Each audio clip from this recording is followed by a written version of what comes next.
Pattambi dialysis സെന്ററിന്റെ കെട്ടിടം നിർമ്മാണം നേരത്തെ കഴിഞ്ഞതാണ്. അതിനുശേഷമാണ് അതിന് മിഷനറിയും സാധനങ്ങൾക്കും വേണ്ടിയിട്ടുള്ള ഫണ്ട് ലഭ്യമാക്കിയത്.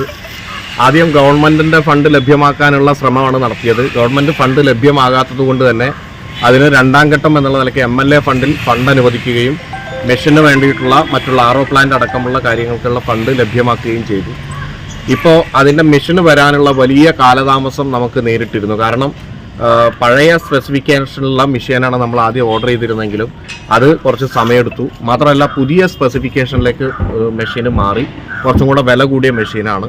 അപ്പോൾ അതുകൊണ്ട് തന്നെ അത് കിട്ടാൻ വലിയ രീതിയിലുള്ള തടസ്സമാണ് നമുക്കുണ്ടായിരുന്നത്. ഇപ്പം മെഷീൻ വന്ന് ഒരാഴ്ചയായിട്ട് അതിൻ്റെ മറ്റു പ്രവർത്തനങ്ങൾ നടന്നുകൊണ്ടിരിക്കുകയാണ്. അതോടൊപ്പം തന്നെ ഇലക്ട്രിഫിക്കേഷൻ ഏതാണ്ട് പൂർത്തീകരിച്ചാണ്. ഈ പുതിയ സ്പെസിഫിക്കേഷനുള്ള മെഷീനുകൾ വന്നപ്പോൾ അതിൻ്റെ വയറിങ്ങും മറ്റു കാര്യങ്ങളുമായിട്ട് ബന്ധപ്പെട്ട് ചെറിയ മാറ്റങ്ങൾ ഉണ്ട്. ആ മാറ്റങ്ങൾ കൂടി ചെയ്തുകൊണ്ട് ഇത് ഇൻസ്റ്റാൾ ചെയ്യുന്ന പ്രവർത്തനമാണ് ഇപ്പോൾ നടക്കാൻ പോകുന്നത്. ആ പ്രവർത്തനം നടന്നുകൊണ്ടിരിക്കുകയാണ്. ഇനി ഇതിൻ്റെ 2-3 കടമ്പ കൂടിയുണ്ട്. അതിൽ ഒന്നുള്ളത് RO പ്ലാന്റിൽ നിന്ന് ഫിൽട്ടർ ചെയ്ത് വരുന്ന സംവിധാനങ്ങൾ, അതിലെ വെള്ളം വളരെ ക്ലിയർ ആണോ എന്നുള്ളത് നമ്മൾ ഇവിടുന്ന് അതുമായി ബന്ധപ്പെട്ട ടെസ്റ്റിംഗ് ഏജൻസിക്ക് അയച്ചു കൊടുക്കണം. അത് ഒരു തവണയല്ല 3 തവണ അയച്ചു കൊടുത്ത് അത് 3 തവണയും ഓക്കെ ആണ് എന്നുണ്ടെങ്കിൽ മാത്രമാണ് ആളുകളെ നമുക്ക് ട്രീറ്റ് ചെയ്യാൻ പറ്റുന്ന സംവിധാനത്തിലേക്ക് മാറുന്നത്. അപ്പോൾ ആ ട്രയൽ റൺ അടക്കമുള്ള കാര്യങ്ങൾ ചെയ്യേണ്ടതുണ്ട്.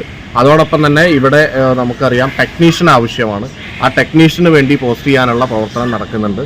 അത് എംപ്ലോയ്മെൻറ്റിൽ എഴുതി കൊടുത്തിട്ടുണ്ട്. അത് ടെക്നീഷ്യനെ അടുത്ത് തന്നെ പോസ്റ്റ് ചെയ്യാനുള്ള പ്രവർത്തനം അതിൻ്റെ ഭാഗമായി ഓൾറെഡി നടക്കുകയാണ്. ഒപ്പം തന്നെ ആരോഗ്യ പ്രവർത്തകർ, മുനിസിപ്പാലിറ്റിയും അതുപോലെ താലൂക്ക് ഹോസ്പിറ്റലും കൂടെ ചേർന്നുകൊണ്ട് ആവശ്യമായിട്ടുള്ള സംവിധാനം ഒരുക്കണം. NHMൻ്റെ കൂടി അതിനുള്ള സ്റ്റാഫ് നഴ്സുമാരെ പോസ്റ്റ് ചെയ്യാനുള്ള കാര്യങ്ങൾ തീരുമാനിച്ചിട്ടുണ്ട്. അപ്പോൾ അതുകൂടി നടക്കുകയാണ്. ഇതുകൂടി ആയാലാണ് നമുക്ക് ഫുൾ ഫ്ലെഡ്ജ്ഡ് ആയിട്ട് ഡയാലിസിസ് സെൻറ്റർ നമുക്ക് ആരംഭിക്കാൻ കഴിയുന്നത്. ഇത് ഡിലേ ആവാനുള്ള പ്രധാനപ്പെട്ട കാരണം മെഷീൻ വരാനുള്ള ഒരു സമയം. ആ മെഷീൻ വന്നപ്പോൾ നമ്മൾ നേരത്തെ ഓർഡർ ചെയ്ത പ്ലാൻ ചെയ്ത സംവിധാനത്തിലല്ല, കുറച്ചും കൂടെ മാറ്റമുള്ള കുറച്ചും കൂടെ ബെറ്റർ ആയിട്ടുള്ള മെഷീനാണ് ഇപ്പോൾ വന്നിട്ടുള്ളത്. അപ്പോൾ അതിൽ ചെറിയ രീതിയിൽ വയറിങ്ങിൽ ചെറിയ മാറ്റങ്ങൾ കൂടി അതിൻ്റെ ഭാഗമായി വരുത്തേണ്ടി വന്നു. അതെല്ലാം ചെയ്തുകൊണ്ടാണ് ഇപ്പോൾ നടക്കുന്നത്. ഈ ടെസ്റ്റിംഗ് അടക്കമുള്ള കാര്യങ്ങൾ സ്വാഭാവികമായിട്ടും അതിനുള്ളൊരു സമയം ഇനി ആവശ്യമാണ്. കാരണം അതില്ലാതെ ആളുകളെ നേരിട്ട് നമ്മൾ ട്രീറ്റ് ചെയ്യാനുള്ള ഡയാലിസിസ് ചെയ്യാനുള്ള പ്രവർത്തനം നടന്നാൽ ചിലപ്പോൾ വല്ല അപകടവും സംഭവിക്കാനുള്ള സാധ്യതയുണ്ട്. അപ്പോൾ അതുകൊണ്ട് തന്നെ ഈ RO പ്ലാന്റ് അതിൽ നിന്ന് വരുന്ന വെള്ളവും അടക്കമുള്ള കാര്യങ്ങൾ വളരെ ക്ലിയർ ആണ് എന്നുള്ള കാര്യം ടെസ്റ്റ് ചെയ്ത് അത് തെളിയിക്കണം. അപ്പോൾ അതിനുള്ള പ്രവർത്തനം കൂടി നടക്കുകയാണ്. അത് ഏതാണ്ട് 1 മാസത്തോളം അതിൻ്റെ ആ പ്രവർത്തനങ്ങൾക്ക് വേണ്ടി വരുമെന്നാണ് ഇപ്പോൾ ഇവിടുന്ന് ആരോഗ്യ പ്രവർത്തകർ പറഞ്ഞിട്ടുള്ളത്. അപ്പോൾ അതുമായി ബന്ധപ്പെട്ട് അത് മുന്നോട്ട് പോകും.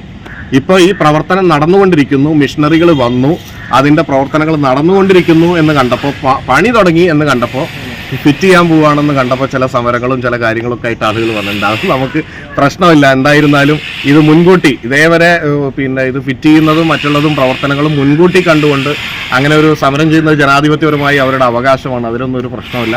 എന്നിരുന്നാലും ഇത്തരം പ്രവർത്തനങ്ങൾ ഇവിടെ നടക്കുന്നുണ്ട് എന്നുള്ളത് ജനങ്ങളെ അറിയിക്കുക എന്നുള്ളതാണ്. ഈ 8 മെഷീനുകളാണ്. നേരത്തെ 10 മെഷീനാണ് നമ്മൾ ഓർഡർ ചെയ്തിരുന്നത്. പുതിയ സ്പെസിഫിക്കേഷനിൽ വന്നപ്പോൾ മെഷീന് വില കൂടി. അപ്പോൾ നിലവിൽ അനുവദിച്ച എമൗണ്ടിൽ നിർത്തിക്കൊണ്ട് 8 മെഷീനുകളാണ് ഇപ്പോൾ ഇവിടെ വന്നിട്ടുള്ളത്. ആ 8 മെഷീനുകളും പ്രവർത്തന സജ്ജമാക്കിക്കൊണ്ട് നമ്മൾ ഏറ്റവും എല്ലാ കാര്യങ്ങളും ഓക്കെ ആയിക്കഴിഞ്ഞാൽ മാത്രമാണ് ഡയാലിസിസ് രോഗികൾക്ക് ഡയാലിസിസ് ചെയ്യുന്ന പ്രവർത്തനങ്ങൾ നമ്മൾ നടത്തുക. അപ്പോൾ അതിനുള്ള കാര്യങ്ങളും സംവിധാനങ്ങളും സജ്ജമാകുന്നു എന്ന കാര്യം കൂടി അറിയിക്കുകയാണ്.